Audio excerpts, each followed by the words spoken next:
If you need to shoot gladiators in a coliseum, that's something that's going to cost you hundreds of thousands to look decent, millions of dollars to look great. But what if you could do it for a substantial fraction of that? That's Max Einhorn, who spent 10 years in film distribution before founding Gennie, the first generative AI studio built specifically for documentary producers. You never have enough budget. You can't quite get the right actors. You don't have enough for production design, props, location. We found that that's possible. We actually have the first documentary series that is going to broadcast that uses 100% generative AI reenactments. We're part of a new generation of storytelling. From AI on the lot and VP land, this is Inside the AI Studio. Max, good to see you. Likewise. Tell me what you got going on. First off, tell me about Gennie. Gennie is our Gen AI first content studio.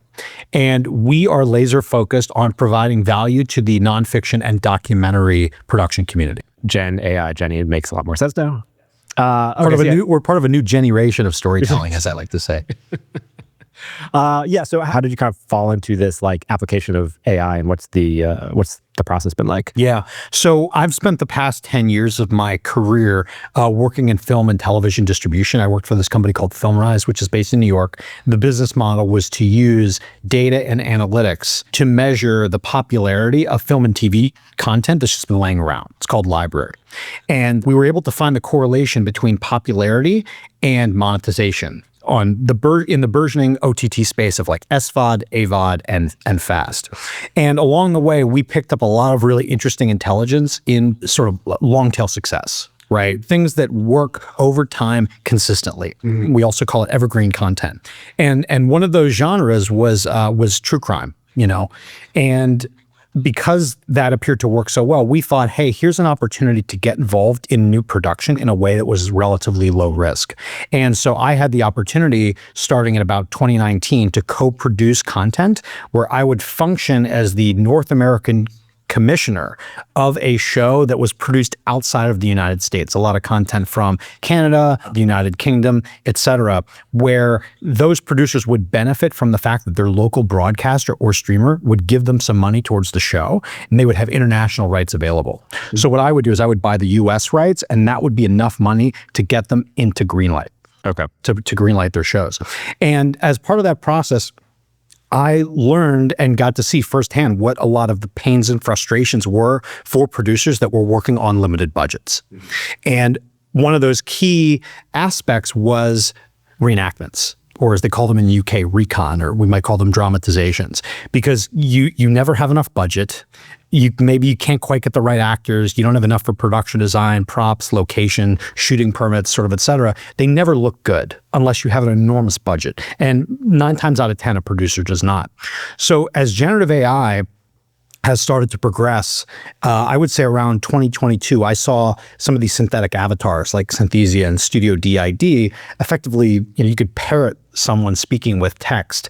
And with the growth of language models and then things like DALL-E and Midjourney emerging, it became very clear to me that there was going to be a real disruption to production, almost in the same way that the internet has disrupted distribution, that has allowed companies like FilmRise to exist. And therefore, therein was an opportunity to help producers in the nonfiction community tackle that reenactment problem by using generative AI.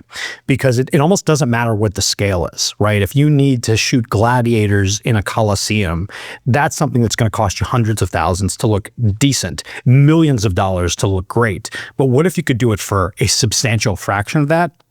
We found that that's possible. That is really where we've put a lot of the focus on our business model, and we've been partnering with production companies around the world to create sizzles and as well as get shows on the air. And we actually have the first documentary series that is going to broadcast that uses 100% generative AI reenactments.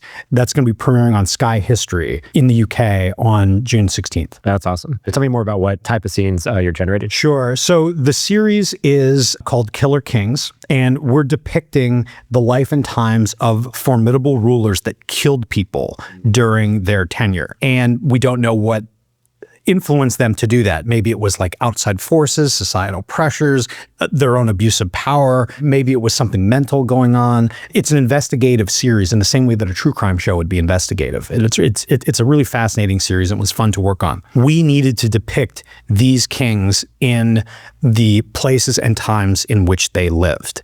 And we were not going to cheat it in the same way that you might in a true crime show where you're showing somebody from behind, you're showing a hand turning a knob or, a knife on the counter. Detail shots is a little, yeah. That's right. The little bits of texture. We were really going to go for it. And, the analog to that would be to spend hundreds of thousands of dollars on, if not more, on reenactments that have not just real production value, but historical accuracy in the minute details, right? What would someone be wearing?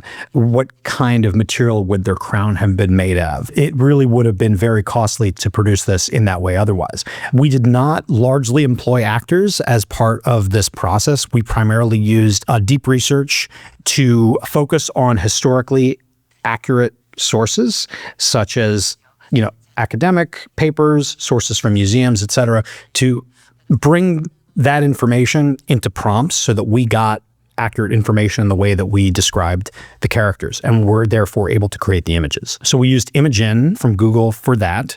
And then we largely used VO2 for the video model.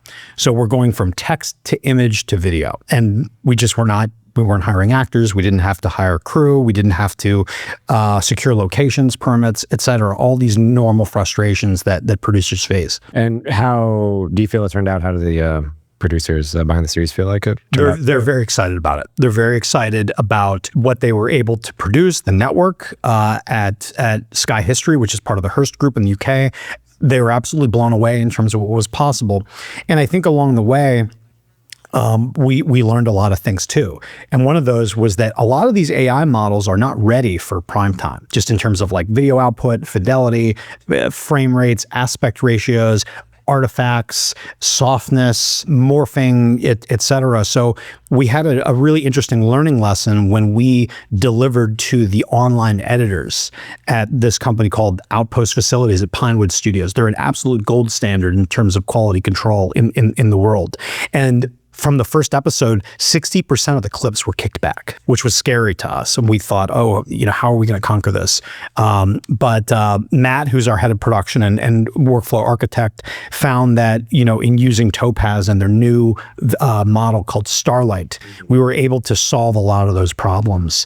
What were some of the initial flags? Just sizing or color space or quality? What were the I think it was a lot of softness. It was a lot of softness and also lack of detail. Okay.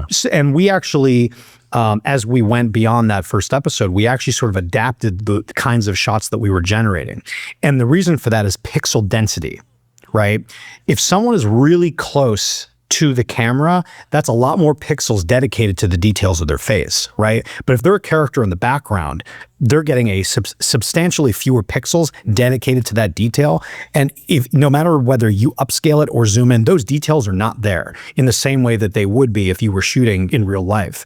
So Starlight was really helpful in making a lot of those shots usable. Some we had to throw out and scrap completely, but going forward, we made a point to sort of shoot around those wider shots, right? Like if we're going to show a crowd, show the crowd from behind, don't show their faces, right? Or show them from one person's perspective and infer that the rest of a crowd is there. And if we are going to shoot someone from the face on, make sure that it's nothing wider than say like a cowboy shot, just so that the details of their face were there well enough to upscale. Yeah, that's an interesting workaround. And yeah, it seemed like larger, like the wide shots, it's like when you get blobbier, you get a little like, so many details, it doesn't really know what to do. So many details. The models, it doesn't know what to do on it. With that, the tokens and the prompt adherence, it needs to know where to kind of focus its attention. So the more subject focused that your shot actually is, the better result you're going to have. How do you see the workflow developing in the future and expanding beyond text to image to video, but like some form of hybrid of being able to use actors in a green screen or on a set or something? Where do you see that going? No, absolutely. And in fact, there were a couple shots in Killer Kings that we did have to do for real and then employ some video to video. Certain actions like an executioner swinging an axe downward was just not performing at all. So I had to go to a low. Or did you keep getting content warnings? No, it wasn't the content warnings. It would the executioner would raise an axe over his head and then it would just stay up there and he wouldn't kind of know what to do. It just did not have enough training data to know, okay, this is somebody chopping something. Even if we prompted for chopping wood, it just wasn't happening.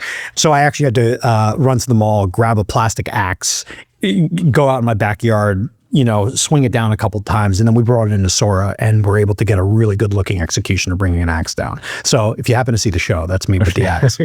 In terms of workflow evolution, I think that 3D is going to play a very large role in how I think a lot of the product roadmaps flow for a lot of the generative tools, because people, especially as more traditional production people start to employ Gen AI, they need to be used to the ability to shoot a different angle or to change the perspective and have that reliable character and location consistency that you would in normal production. So I think that's a key. I see consistency being, more solved and addressed more and more, whether it's, locking onto a character as like a reference in some of the models.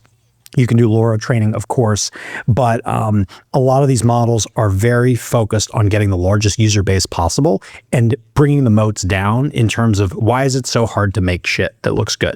And we're seeing that solved. We're seeing these things become easier and easier, which unlocks the tools for a lot more people. Here at AI on the Lot, what's on your radar? What are you kind of looking to gain or learn about? Yeah. AI on the Lot is a great conference for people to attend. This is our third year attending. Every year it seems to get bigger. More and more people come. The technology companies are giving it a lot more attention. I mean, I just look forward to the networking opportunities. You never know who you're going to meet. One meeting or chance encounter can kind of, change your life. And that's why these conferences are so important. You bring people together and magic will happen. Cool. Thanks, Max. And where can people find out more about you and Gennie? Yeah, sure. You can certainly look me up on LinkedIn. Gennie's website is Gennie-studio.com. I'll make sure you have that. And if you're interested in working with us, you can click the button, book a demo, and we'll be excited to book a call with you. And if you're a Gen artist who's talented and feel like you'd like to lend your talents to us, we're always looking for freelancers who really have some special skills.